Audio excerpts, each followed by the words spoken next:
Right, not even 9 a.m. yet. Coach's already getting to it. He threw his glasses on. He's got today and tomorrow off. It's going to be a nonstop coach-a-thon. We got so much stuff in this one. Coach doesn't even know where to start.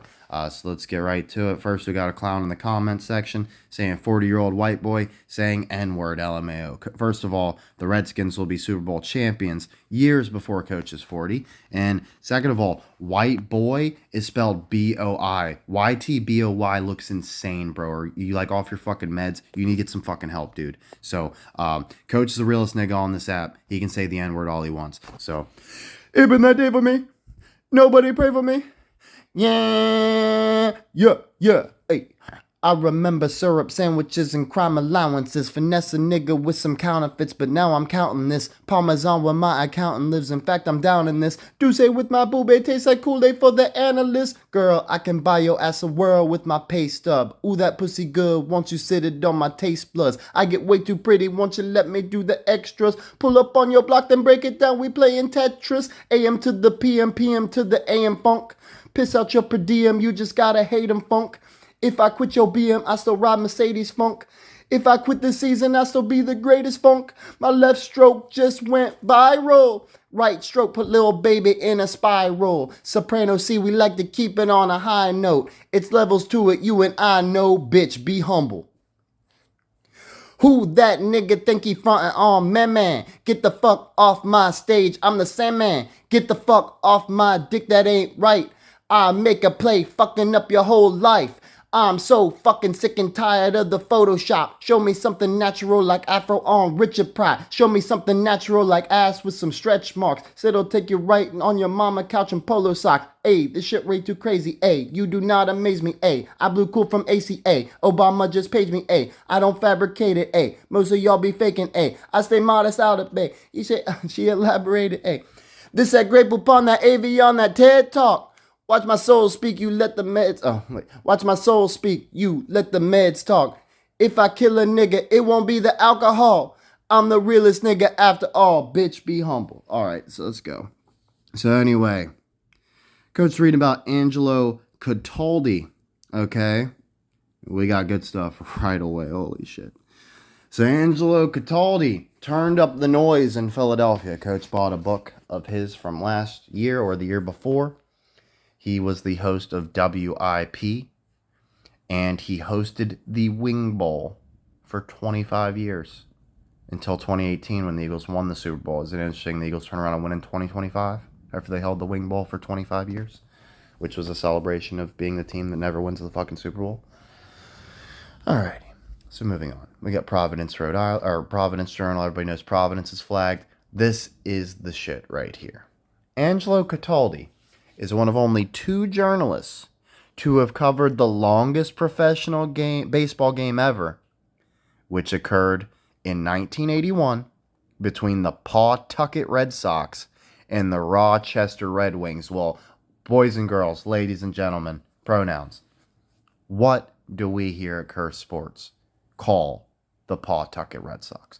We call them by their proper name, which is the other Toronto Maple Leafs. So the other Toronto Maple Leafs battled the Rochester Red Wings to the longest baseball game ever in 1981. Yep. Coach is taking Maple Leafs over Red Wings Stanley Cup, and he ain't thinking twice about it. Backup is definitely still Maple Leafs over the Blues, and then dark horse would be the Capitals beating anybody. Right. So that's what Coach has there. We look at the Stanley Cups for the Red Wings. Oh, boy. First of all, 35. Detroit Lions won in 35. 42. That's a flip of this season. 52. Also a flip of this season. Holy shit. This team is stacked. They also got 97 for a 76er. Okay. And they basically got both the 97s. They won 96 to 97, 97, 98, right? And so that means they also got an 86er.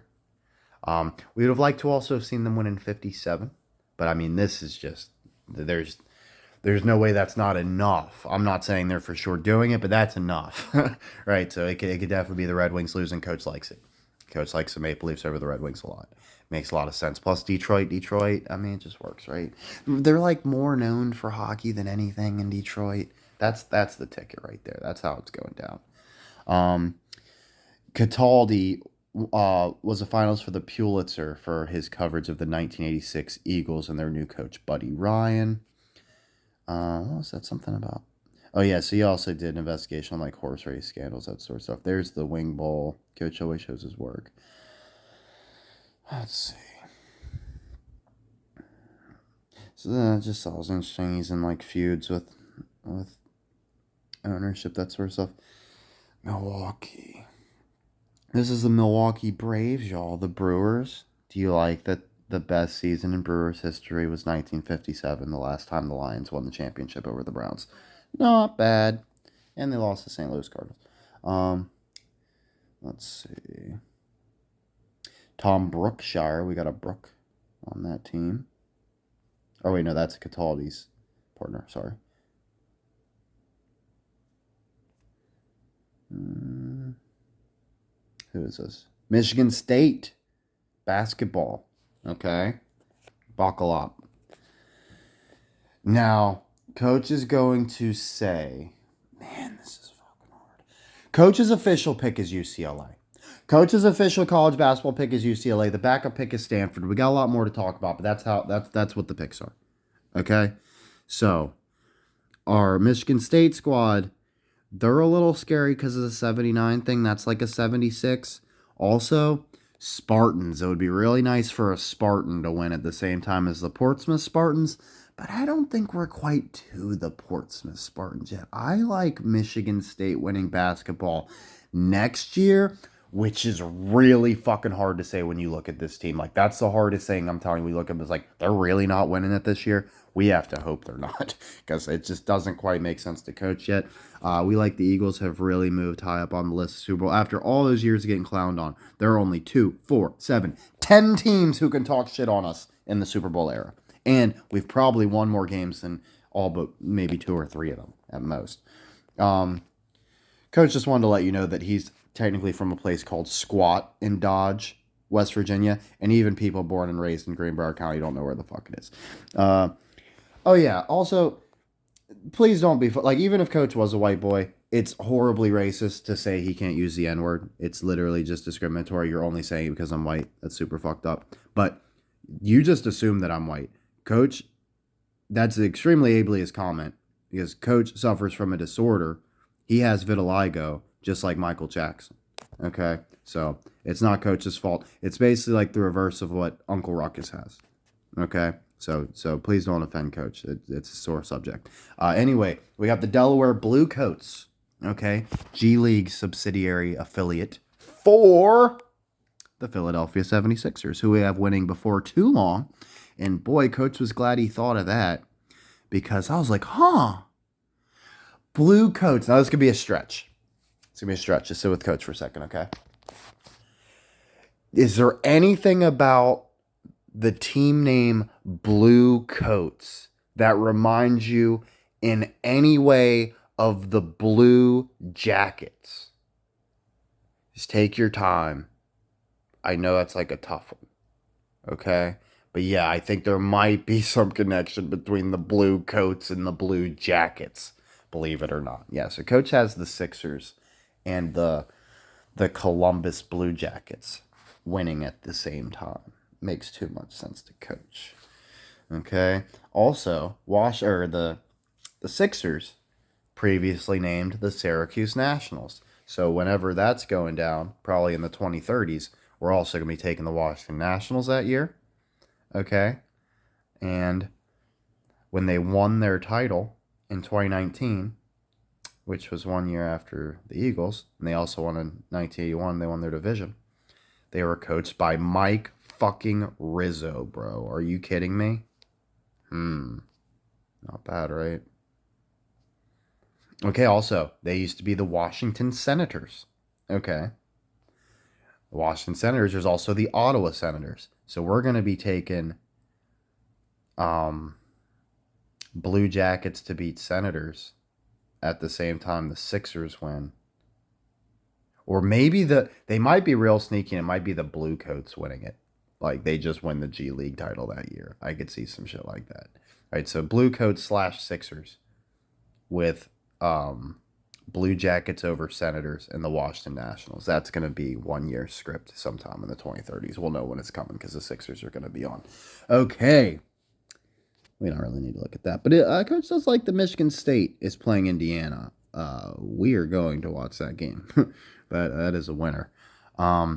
Michigan State's first season was 1898. When was their first football season? We need to find that out right now.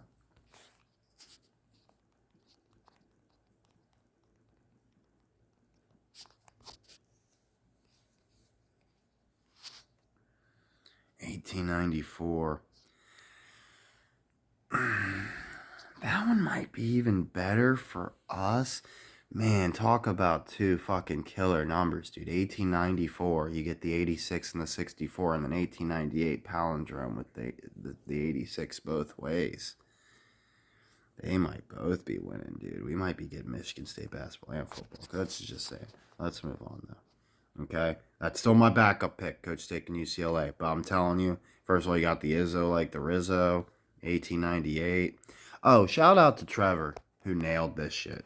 He said Alexandra was mad. Oh wait, no. Yeah, we were wrong. Yeah, we both had this guy losing. My bad. But whatever. We didn't have enough time. I thought that this was a while away. I was just bringing it up on the radar. I hadn't even watched Topuria fight yet. So that was on Coach. He should have checked the dates. He does that a lot, where he thinks something's a while off, and it's actually like right around the corner. So we didn't even have, Coach didn't put a single bet in on that. He didn't even know it was time. So check this out. For the Lions, we got Malcolm Luciano Rodriguez. Okay. Went to Oklahoma State, number 44, like our boy Pete that just passed away on the Eagles. Okay, hometown Oklahoma kid. 115, so repeat. For number 44, we got 6,144 passing yards and 2,449 rushing yards. He hit the 44 twice. Also, Cherokee. No way this cat's not winning a Super Bowl next year. If Rodriguez gets cut, I'm gonna petition to fire Dan Campbell. Let's see. You're gonna love this. Rodriguez was selected by the Lions with the 188th pick, so 44 times 2, and it's the Tanner McKee in the 6th round with the 188. Get out of here. Get out of here. You know they can't put shit past Coast. Saquon Razul Cuevas Barkley also had his birthday. Coach missed that somehow. He knew that our other boy was having his birthday that we picked the interception for, but oh well. So he's got 48 touchdowns. That's nice. We like that. And oh, check it out. Most rushing yards in a single season. So he did set the rushing record, but it's combined playoff regular season. And look, 4 yards over the mark to be able to say 2,500 yards in 2025. Jesus. All right. You don't need this shit. Get out of here. Somebody pointed out that Jalen Hurts is the most composed quarterback in NFL history. That might be weirdly true. I might have completely turned around on Jalen. After he's proved that he doesn't have to fumble the game away. We don't need that. What's this? The Spartans football team. They won in 52. 2025. So Coach told you. He's got Michigan State as a backup and UCLA winning basketball. Michigan State, this is going to be, Coach's all over the place, right? But this is how he really feels. Michigan State is the official pick for football next year. Oklahoma State's the backup. It's really hard to say it's not Oklahoma State, but I think it's Michigan State, especially when you see that 52 there. They also won in 57. That's too good for Coach. Spartans and Spartans, baby. Portsmouth Spartans and Michigan State Spartans football. Michigan football sweep next year. That's Coach's prediction. But he says, do not let the season go by without putting fucking Oklahoma State picks on there because they really might win it. So anyway, that's we don't. Oh, okay, here we go. Coach is kind of mad about this. This one makes me sick. MGM doesn't have college hockey to bet, so I assumed you couldn't bet college hockey, but apparently DraftKings does have college hockey, and Coach hasn't mentioned it. But damn well we haven't talked about a single fucking college hockey team other than Boston College because of Johnny Gaudreau. So we're not overthinking that one at all after the Eagles just won the Super Bowl. It's the BC Eagles, baby. But the problem is, they're way the fuck out in first. They're only paying like 4-1. But coach says, get on DraftKings and put some fucking parlays in with Boston College winning hockey, because that's basically a lock. I can't imagine them fucking losing that. So, there you go. Also, look at that. Maroon and fucking gold. We figured out where it's coming from. So that's what all the maroon and gold is about. It's fucking Boston College Eagles winning it. In hockey, they've competed since 1984. It's a great number. Snooks Kelly. Okay, they got their Kelly. Baldwin the Eagle. We need to keep an eye on the Baldwin brothers. They also play at Kelly Rink. So they play at Kelly Rink. And it's named in honor of Snooks Kelly. And they got, look, Greg Brown and Jerry York. That's a lot of flag names, y'all. There's your hockey odds. So 4-1. I mean, I'm surprised even that low. I figured it'd be like negatives, or they're not even paying even money. So coach says take that action while you can. Punch Out has been speed run in under 2 minutes for the first time ever. Mike Tyson getting knocked out. He's retiring. Coach saw was interesting. The comment said, if there's one thing I've learned from some of, so the guy who did the speed run is also a speed run historian. Okay, so he studies other speed runs and has a YouTube channel. And he said if there's anything he's learned from History of World Records videos, it's that old record setters very often come back after some years of hiatus. So coach thinks, he's going to come back and break this record, his own record, basically. Mike Tyson doesn't like Terrence Crawford fighting Canelo and names who he should face instead. Coach doesn't know how to read this one, because we're definitely not in the market to be fading Mike Tyson. But do his words have to, about other fighters, do those have to come true? Like, are we just trying to make Tyson look like an absolute prophet? I'm telling you what, it's enough to scare me off and not betting on Terrence Crawford. I'm still going to be rooting for Crawford as a fan, but Tyson does make good points, and it's the same stuff I was scared about, Canelo's a lot bigger than Terrence. We would have liked for Canelo to have to cut and come down to our level a bit more than us having to bulk up. So that really is about like the only thing, Omaha, Nebraska. I feel like Omaha's on enough. There's been reasons to like kind of look at Nebraska at times. So I still like Terrence Crawford to beat Canelo, but it's too much of a pick 'em for coach to put heavy money on it. But I'll be honest, when fight night rolls around, if I've hit some picks somewhere else, I'll throw some dumb money at Terrence Crawford just to have some fun. Now, let's see here. I mean, Crawford has never done me wrong, dude. I've been on this guy for no joke over a decade. Like, what do you want? Yeah, I don't give a fuck who he's facing if it's not Mike Tyson. Like, I'm taking Crawford. So coach ain't picking Canelo, but I'm saying don't go crazy betting on Crawford. Let's see. Tyson's son lost $1 million. $1 million because their commercial didn't get picked. They made a commercial called The Barber Shop where some dude licks the fingers of his barber who's eating Doritos. Let's see.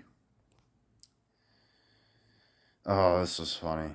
So this cat's this is the one gematria clown that I mean, you say what you want about Elron or whatever. This dude fucking sucks, man. He needs to quit. For real. He did way too bad. You think coach should be embarrassed fucking saying he had the Commanders? Remember, this was the entire way the playoffs went down. Okay?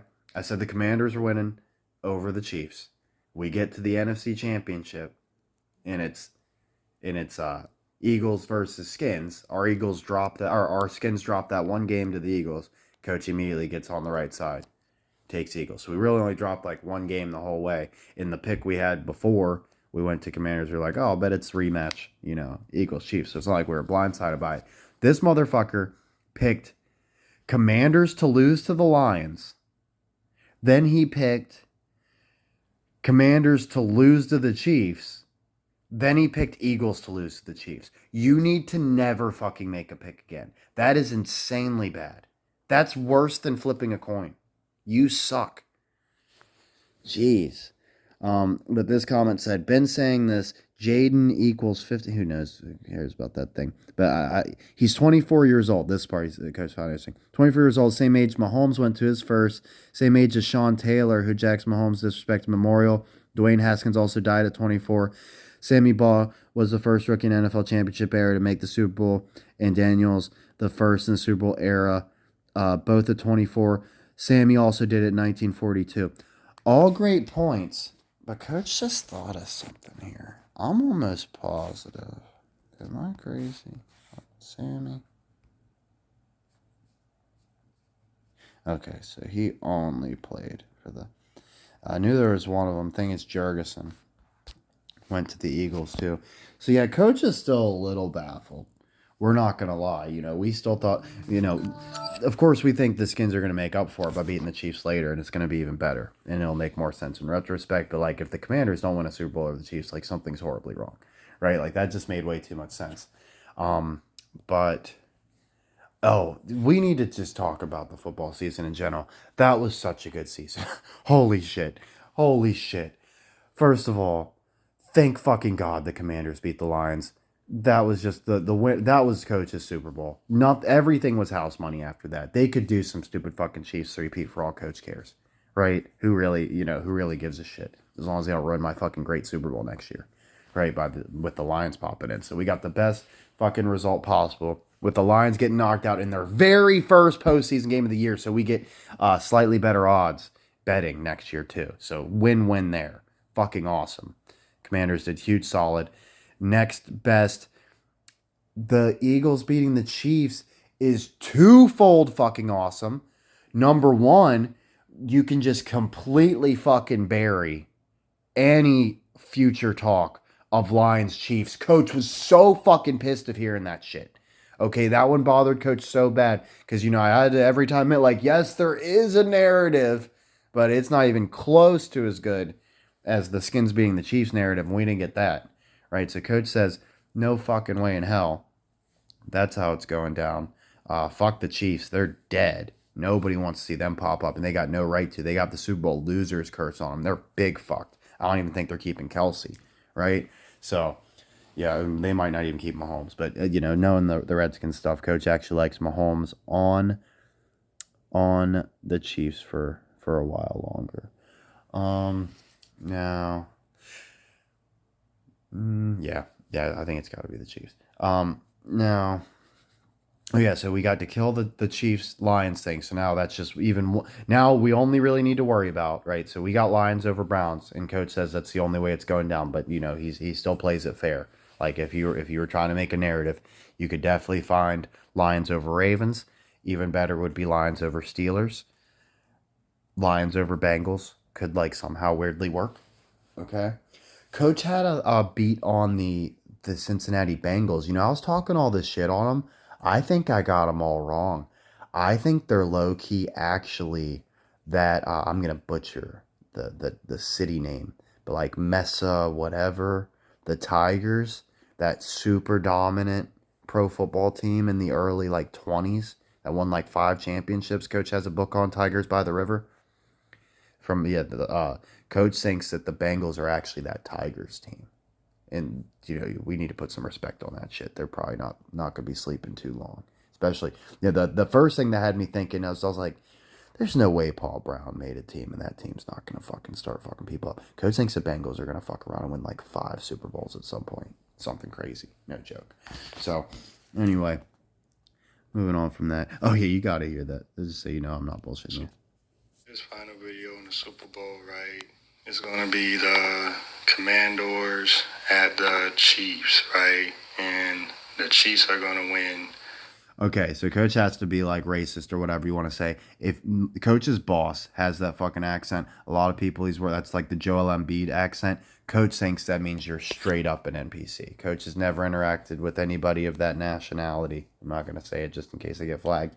That, specifically that country, right? Specifically that country seems very, very suspect to Coach, right?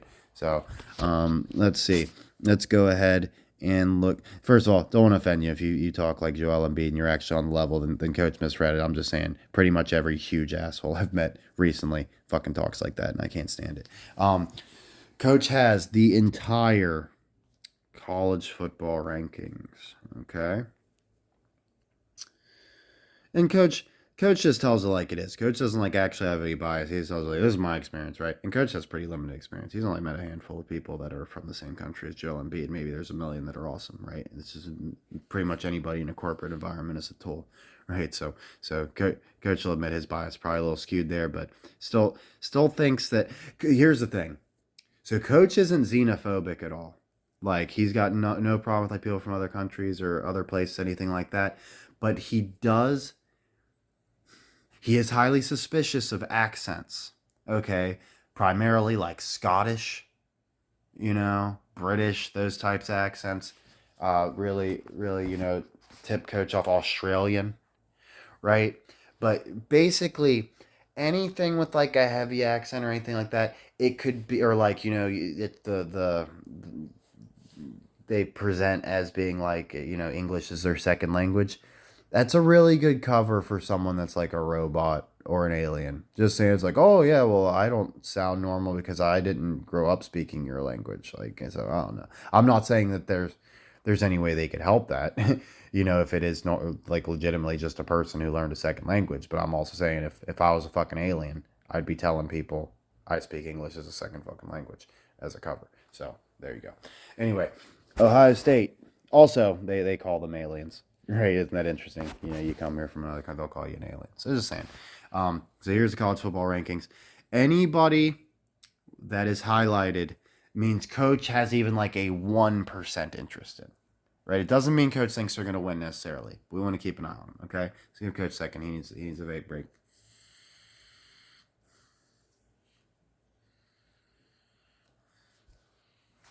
Sorry about that. Alrighty. So first, defending champion, Ohio State. Obviously we're going to be interested in their season, having picked them to win, and we want to see how they defend. And we're not going to give them a 0% chance. That's just insane. But it's low. We don't see why they would. They've got a good bit of championships, but I will say this, the Ryan Day disrespect kind of calls for it. I won't be mad if Ohio State repeats. I'm kind of, like as much as I didn't want Ohio State to have to do it or whatever, it's like the media is just ridiculous. So I'm all for Ohio State shutting up the talking heads as much as possible. I think they're the only ones that really truly deserve like any type of respect after that season. I think they just it literally looks like Ohio State and everybody else. Like the fact Notre Dame is number 2 is just like wow. Like this wasn't even close. So yeah, Coach nailed that one. We're gonna give them some respect. Coach thinks Notre Dame has like no chance to do anything this year. But we want to watch them crash and burn, and we need to keep a close eye on them because we think they're winning before too long, right? Georgia, Coach is only interested in for this 1 year because Jimmy Carter died. Okay, we don't think they're doing shit. We just want to see how bad they do, or if they are like going crazy, it's like oh, it might be the ghost of Jimmy. But I don't think so because like Jimmy Carter died before, and then the Falcons and the Bulldogs both lose right away. I think the Bulldogs are done in anything Georgia, with the exception of one. Coach has one Georgia pick he thinks you're going to like. So let's move on. Tennessee, flagged because of the Cleveland Browns. We could definitely see Tennessee winning the championship. Indiana, they're basically in the same boat as Notre Dame. We don't see them winning it before the Notre Dame Indiana rivalry gets reestablished.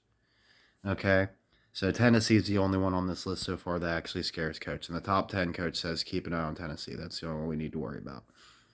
Number 17, Clemson. They are the Tigers. Coach thinks Tennessee's way better.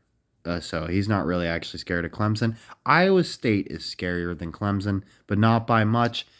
Definitely need to keep an eye on Miami. I could see Miami winning more if like the Browns won. But the fact the Browns are in it means we could have a Miami championship. But Coach still doesn't think it's any of these busters. Right? You know who Coach thinks it is. He's going Michigan State and then OK State as the backup. But Coach keeps it a buck. These are all the teams he thinks you should be keeping an eye on. But nobody on this list scary, honestly, except Tennessee. I think Tennessee's making a deeper run next year. 100%. Michigan, we're keeping an eye on them for obvious reasons. They won the championship year before last. And they just beat our Ohio State Buckeyes. We want to get revenge over them, plant the fucking flag on their field. Number 35, Georgia Tech. Okay. Boy, oh boy. Am I sure I like Michigan State that much? Where is Michigan State? They're not even on this list yet. Oh boy. That makes it harder. Alrighty. Georgia Tech is a top 3 pick. He's saying it's 3. I mean, Tennessee would be number 4. But the 3 teams coach is really worried about is Michigan State, Spartans and Spartans. We got, oh my God. I'm sorry, it's too early. Michigan State, Oklahoma State. You know, you get Barry Sanders and also the other OSU. So you could have OSU winning right after OSU. And then Georgia Tech, you get the Georgia Tech Yellow Jackets. So first of all those Georgia kids on Philly, the Eagles, and the Eagles used to be the Yellow Jackets. So yeah, coach says Georgia Tech. Coach thinks it's got to be Georgia Tech, OK State, or Michigan State. Coach thinks, man, it's fucking tough. Those are my 3 for sure. Y'all need to help me out. Iowa. You know, Coach, you know why Iowa's flagged. There's been all kinds of weird Hawkeye shit, right? So we're definitely not writing them off. Rutgers is only flagged because they're the oldest team. They played forever ago, and they haven't won since before Coach even knew football was going on. So we definitely want to figure out when Rutgers is finally winning it, but we doubt it's anytime soon. Oklahoma flagged because of Billy Sims. Okay. Yeah, I don't like them nearly as much as Oklahoma State, but they could do some sort of switcherooski thing. Any team from Ohio is flagged, so Ohio's on the list just out of due diligence. Same with Virginia, the Wahoo things. That's why we flagged Tech. North Carolina, I mean, Bill Belichick's there. We got to keep an eye on him, you know, assuming anything like that holds. There's Michigan State at number 65. We have to, if you know, so coach is thinking it's either the 65th best team,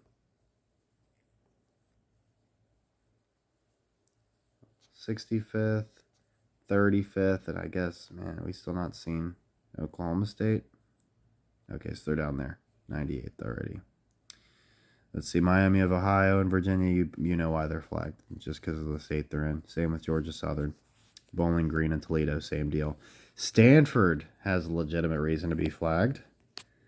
They won 100 years ago, 1926. Isn't that interesting? So Stanford's on a very short list there too. So we're gonna do it one more time. These are the ones that coach is like legitimately afraid of. Tennessee, Georgia Tech,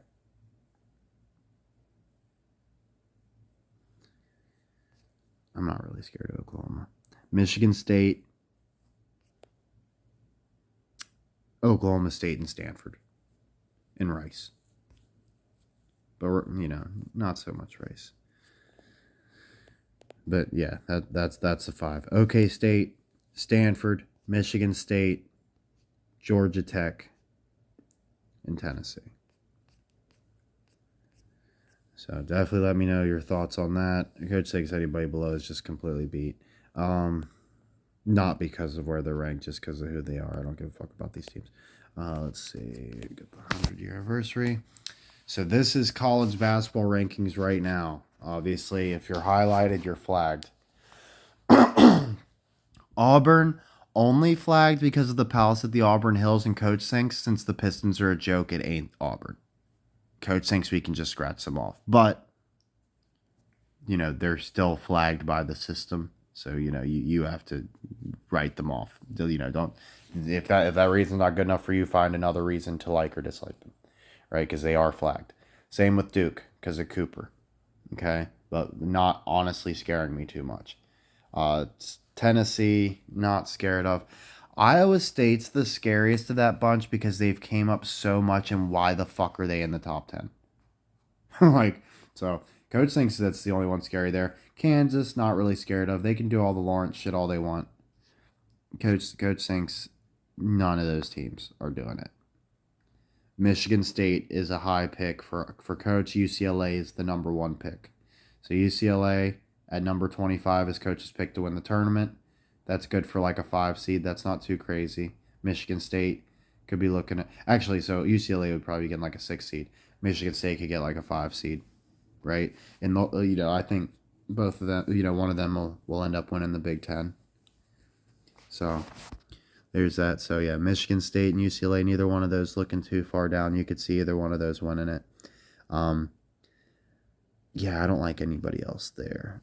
So Michigan State, UCLA.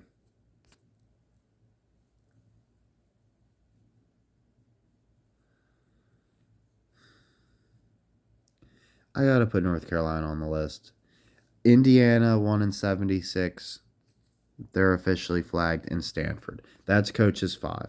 Stanford, Indiana, Michigan State, UCLA, Iowa State. Those are the 5 that actually scare coach. Count up one more time.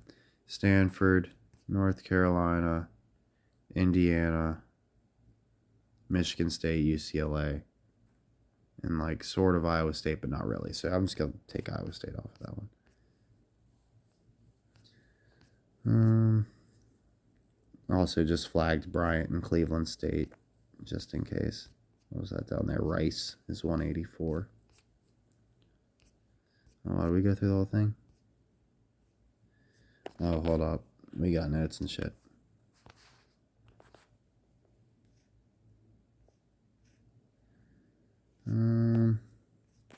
Hold up. Those aren't good notes. Where are the good notes? Oh yeah, Coach gonna do some more material for us. So he says he's the realest nigga else app. He was good. He did the vitiligo thing. He was gonna be like, if I whip my shit out, this whole app would go dark. That's fucking so far. Let's see. Oh, I also said who knows what race I am because I was adopted and abducted. Oh, here we go. Okay. So coach has gotten 3 straight Super Bowls correct. And I'll give you the reasons right here so you know I'm telling the truth, right? So the first one, Andy Reid revenge game over my Eagles. You think I was missing that shit? Enough said. Oh, I didn't. I had a hard time believing the Eagles to win it this time. You think I trusted them the first time they made it back? Get the fuck out of here. Then the second time around, Chiefs Niners.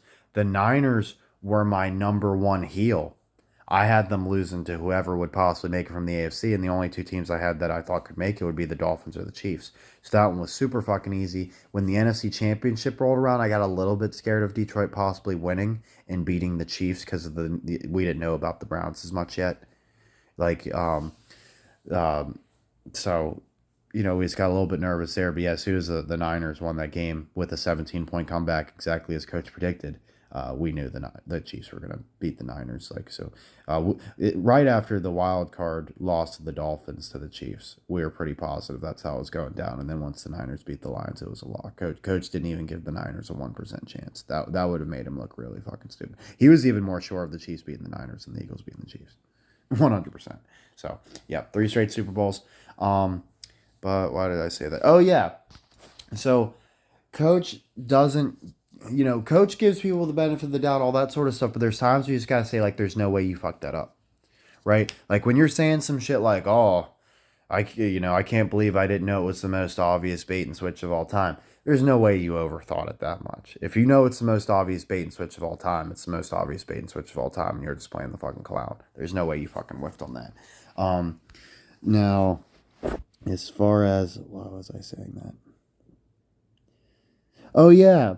Because they all want to act like somehow... Okay, national sports entertainment specifically. What basically wants to be let off the hook because it's like, well, last year they made it so obviously scripted and just didn't care. Right? No, motherfucker. Coach was getting shit. Y'all dumb fucks were taking the fucking Niners. Don't fucking gaslight me into acting like everybody knew it was the fucking Chiefs last year. They were the fucking underdogs, bro. Fuck off. Okay? So yeah, Coach got that shit right, even though he fucking hates the Chiefs. They gave him back-to-back Super Bowl wins, and then he knocked them off this year. Fucking took them out back and fucking blew their fucking brains out. So give it up for Coach. Just saying. Fuck National Sports Entertainment. You fucking suck. I should have all your subscribers. I don't want 90% of them because they're probably morons. Alrighty, so let's see. I'm the coach who wrote the Silver Linings Playbook. Let's see. Alrighty, let's just end it there. Coach appreciates.